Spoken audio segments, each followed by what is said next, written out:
मेरे YouTube channel same same कहानी TV पर एक बार फिर खुश आमदीद, जहां हर कहानी में छिपी होती है जादुई मस्ती, दोस्ती और एक नया सरप्राइज।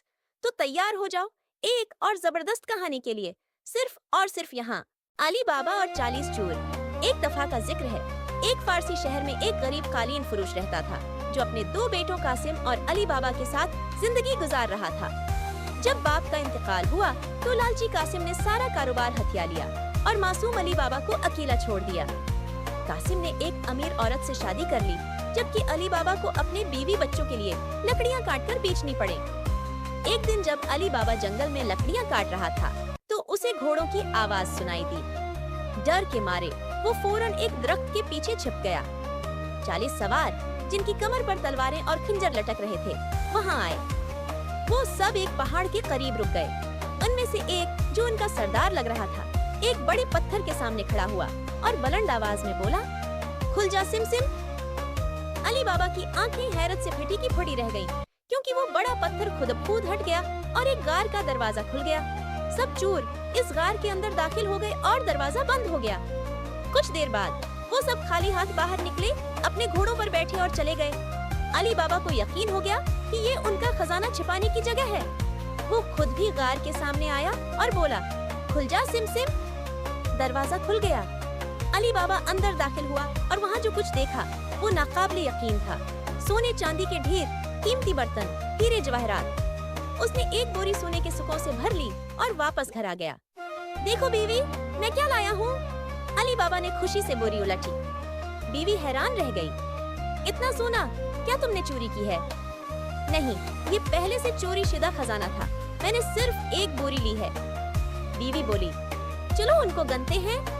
हम ये सब नहीं गन सकते, कासिम के घर से तराजू ले आओ। बीवी गई, लेकिन कासिम की बीवी चालाक थी। उसने तराजू के नीचे मोम लगा दिया ताकि कुछ चिपक जाए। जब तराजू वापस आया तो एक सिक्का चिपका हुआ था। कासिम की बीवी ने फौरन अंदाजा लगा लिया कि अली बाबा के पास दौलत है और ये राज कासिम को बता दिया। कासिम ने हसद में आकर अली बाबा से मुलाकात की और चालाकी से उससे सारा राज अगलवा लिया। अगली सुबह कासिम खुद 4 खच्चरों के साथ खजाना लेने गया, लेकिन अंदर जाते वक्त तो पासवर्ड याद था, मगर बाहर निकलते वक्त वो भूल गया। खुल जा जाओ, खुल जा गेहूं। लेकिन दरवाजा न खुला। चोर वापस आ गए और सरदार ने कासिम को वहीं मार दिया। जब कासिम की बीवी ने बताया कि कासिम गायब है, अली बाबा उसे ढूंढने गया और लाश देखकर दिल गिरफ्तार हो गया। उसने लाश वापस लाकर छिपा दी और उसकी खिदमत गुजार लड़की मुर्गियाना ने डॉक्टर से दवाएं लाकर सबको यकीन दिलाया कि वो बीमार था। कुछ दिन बाद चोरों को शक हो गया कि कोई उनके राज से वाकिफ हो चुका है। उन्होंने तहकीक की और मालूम हुआ कि मरने वाला कासिम था और उसका भाई अली बाबा है।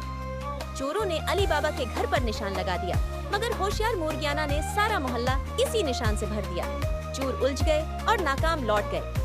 अगली बार सरदार ने खुद आकर याद रखा कि घर कौन सा है और 40 ड्रम मंगवाकर 29 चोरों को उनमें छिपा दिया। एक ड्रम में तेल था।